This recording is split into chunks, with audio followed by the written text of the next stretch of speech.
Nah pemirsa, masih di Sasana Krida, Jati Jajar Trawas. Nah kali ini saya sudah bersama dengan Romo Dwi Joko, selaku Romo yang bertugas di sini kah Romo? Iya. Bertugas di Sasana Krida ini begitu ya?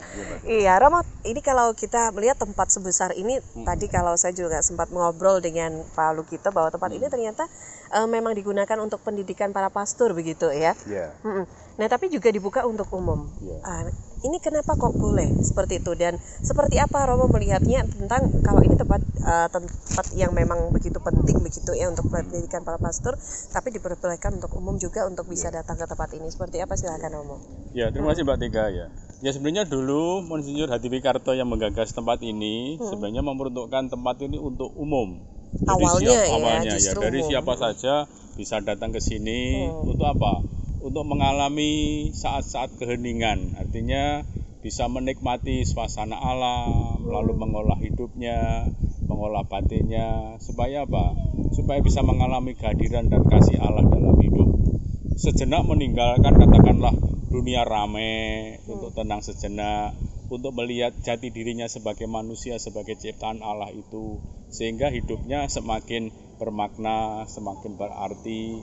Dan dengan demikian mendapatkan kekuatan batin, kekuatan rohani untuk tugas perjuangannya. Sebab orang ketika sibuk dengan macam-macam perkara, bekerja macam-macam, orang seringkali kelelahan, kehabisan tenaga. Maka orang perlu charge kembali untuk mendapatkan kekuatan dari Tuhan. Sebab kita sadar bahwa sebenarnya hidup kita itu ditopang oleh rahmat Allah sendiri. Maka diharapkan kalau datang sini sejenak, untuk pengolahan diri, pengolahan batin, orang mendapatkan kekuatan baru, semangat baru untuk terus melayani memberikan hidup bagi sesama. Jadi sebenarnya datang ke tempat sini ya sebenarnya meninggalkan katakanlah ya hiruk pikuk dunia supaya mendapatkan tenaga baru, semangat baru untuk pelayanan nanti. Dalam perjalanan waktu memang kemudian sebagian dari tempat ini memang tetap yang utama tempat ini adalah tempat untuk pembinaan untuk umum, untuk siapa saja. Nah, sebagian lokasi di sini kemudian diperuntukkan untuk seminari itu.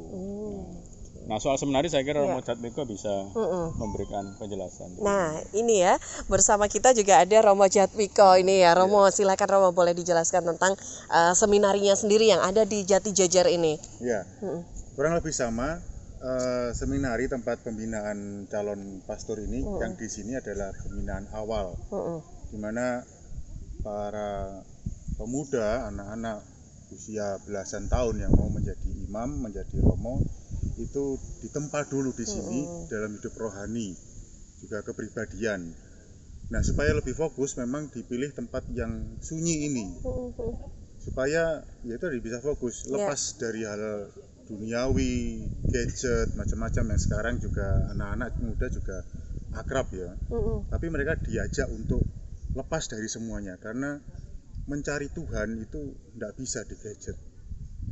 Seringkali kita melihat status WA atau Instagram, Tuhan aku lelah, Tuhan lo tidak punya Instagram, Tuhan tidak punya WA gitu.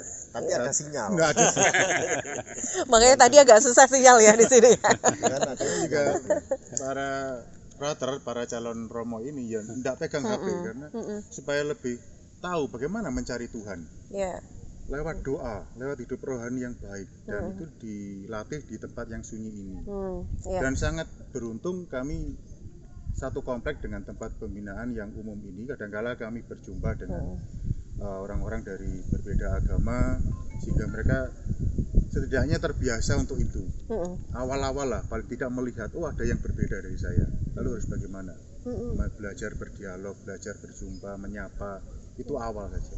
Saya kira itu tidak mengganggu ya di saat ada pendidikan juga di sini, lantas ada masyarakat umum juga yang menggunakan tempat ini. Tidak mengganggu, memang tempatnya dikhususkan agak pinggir begitu, sehingga kegiatan di sini juga tidak terganggu, kami juga tidak terganggu oleh acara-acara di sini begitu. Oke, karena memang cukup luas sekali ya ini tadi ya, tempat-tempat lokasinya ada sendiri-sendiri gitu ya. Ramai di camping ground kami udah mendengar. Tidak sampai terdengar ya sampai lokasi ya. Wah, saking luasnya nih pemirsa, ada 9 hektar ya luasnya.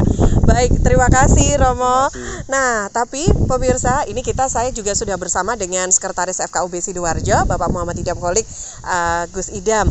Ini kan tadi saya sudah sempat ngobrol dengan Pak Suratijan selaku Ketua dari FKUB Peduli. Ini adalah kegiatan pertama ya, ini digagas oleh FKUB Peduli bahwa saat kita sudah mungkin lelah dengan aktivitas sehari-hari begitu.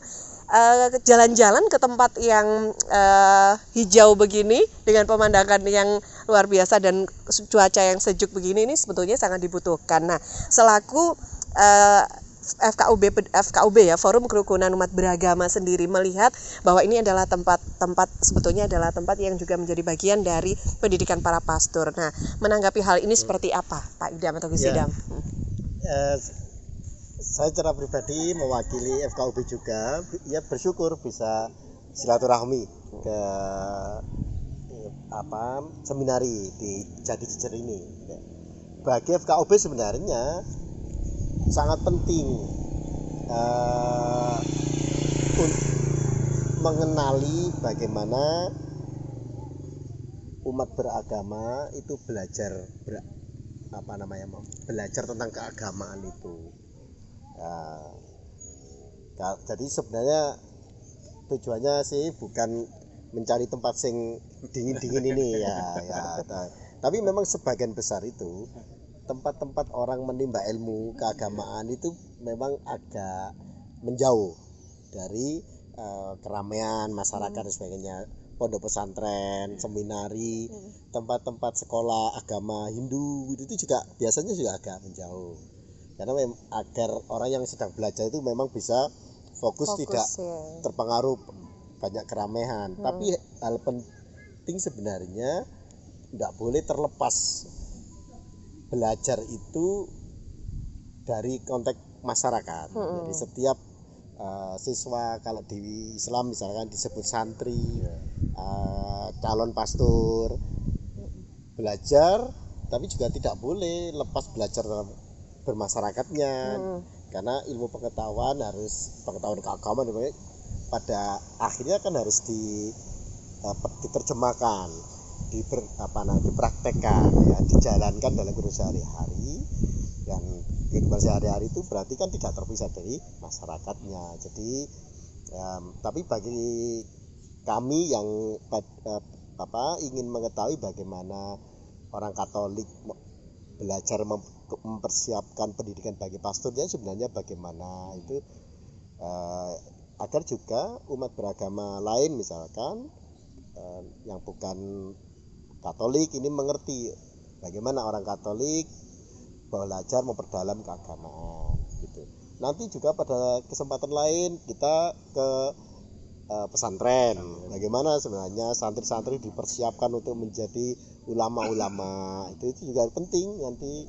Nah, karena memang tidak bisa setiap para pemimpin keagamaan itu harus dipersiapkan untuk menjadi pemimpin agama yang menguasai ilmu keagamaan masing-masing, itu harus dipersiapkan betul. Seminari ini salah satu contoh bagaimana calon imam dalam Katolik itu dipersiapkan betul, jadi nggak sembarangan itu. Bagi FKUB kita berkunjung ke tempat-tempat banyak sekolah-sekolah umat beragama itu agar kita mengetahui juga bagaimana sebenarnya umat beragama tertentu itu belajar keagamaannya. Nah, FKUB yang notabene ini memiliki tugas untuk membangun kerukunan umat beragama, tapi kalau tidak memahami bagaimana masing-masing agama itu belajar keagamaannya kan ya kurang mantep lah gitu. Jadi itu juga penting silaturahmi ini. Nah, nanti orang Katolik, orang Kristen suatu saat kita ajak melihat bagaimana sebenarnya pesantren. Nah, itu juga jadi penting. gantian ya Bisa. nanti ya rencananya. Kapan kita ke sekolah-sekolah orang anak-anak Hindu. Ya. Nah, sehingga dengan cara itu juga saling memperkuat ya. Ya. di antara satu sama lain. Ya, saya kira itu. Baik, nah sekali mendayung 2-3 pulau akan terlampaui begitu ya. Banyak sekali tujuan dan harapan ya. Setengah rekreasi, setengah belajar, bersilaturahmi dan saling memahami untuk menumbuhkan kebersamaan dan kerukunan antar umat beragama. Di dalam negara kesatuan Republik Indonesia. Itu nggak boleh lupa ya. Oke deh.